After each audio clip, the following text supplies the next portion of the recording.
Asma, it's been a privilege listening to you in London, and you spoke about seeing the Qur'an as a thematic whole. What did you mean by that? I guess I meant several different things by it, one of which is that I see revelation as a totality in and of itself, as something that doesn't always require outside references, which can be read internally, intratextually. And also a thematic whole in that I think the majority of the Quran's teachings are really about God. They are less about the kinds of issues so many of us are hung up on these days, whether it's a question of reading the Quran as just simply a book of rights or a book about punishments. And there is a wholeness and a completeness to its teachings about God and God's presence in our life. So that's the sense in which I don't see it as just a disjointed series of verses that have no relationship to each other. But what most people will do is they'll pick up a copy of the Qur'an, they'll go back to the index. Yes. They want to learn something, say Yes. about women or something Yes. like that. And Yes. they'll say, okay, this is what the Qur'an teaches about this point. Yes. What's wrong with that? There's nothing absolutely wrong with it, but let us say that we want to understand some of the verses that Muslims love to quote about women, particularly where it concerns a husband's right to discipline her.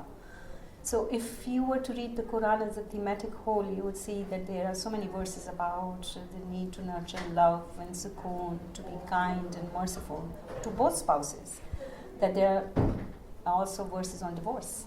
So to understand the Quran's teachings about marriage, I also read its teachings about divorce, because divorce is something that brings out the, maybe not the pleasantest side of us.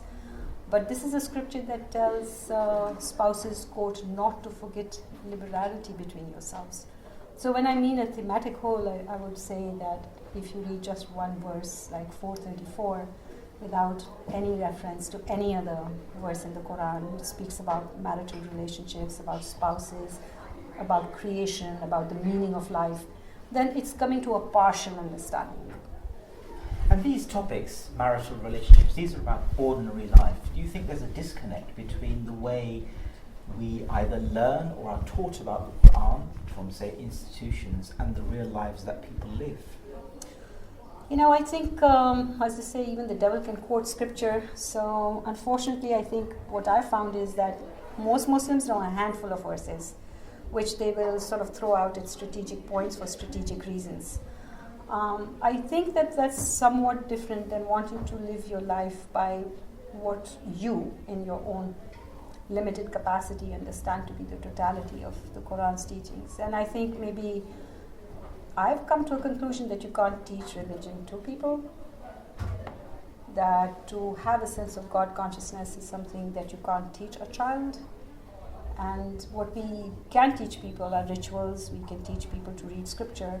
But if it's not accompanied by some broader perspective about why we are doing that, why it matters to do that, absent an understanding of God, so maybe we're going about it the wrong way. But certainly I don't think religion can be learned in that way. I think it's a personal encounter with the divine, and Mahmoud Taha once said about the Quran that it's the methodology of ascent to God. And that's a very personal struggle, and that's a lived struggle. That's not something you and I can teach each other. Maybe we can talk to one another and share how we feel about it. But that's not happening in most communities, because religion is now mass-produced and mass-consumed, and it's become about identities, and it's become about only certain kinds of identities and not others. And there's a big difference between wanting to live a religiously and spiritually meaningful life and anathematizing everybody else who doesn't live that way. But that's what religion has become, or at least institutionalized religion has become. And for me, the struggle always is to figure out my standing in and my relationship with Islam, and my standing in a relationship with Muslim communities. You've spent so many years dedicating your life to a better understanding of the Quran. So finally, what motivates you to go on and to keep on going on? My desire to please my Creator, to be able to give an account of myself on that last day when the Quran says each nafs will answer only for herself. Wonderful words, Asma. Thank you so much. It's my pleasure.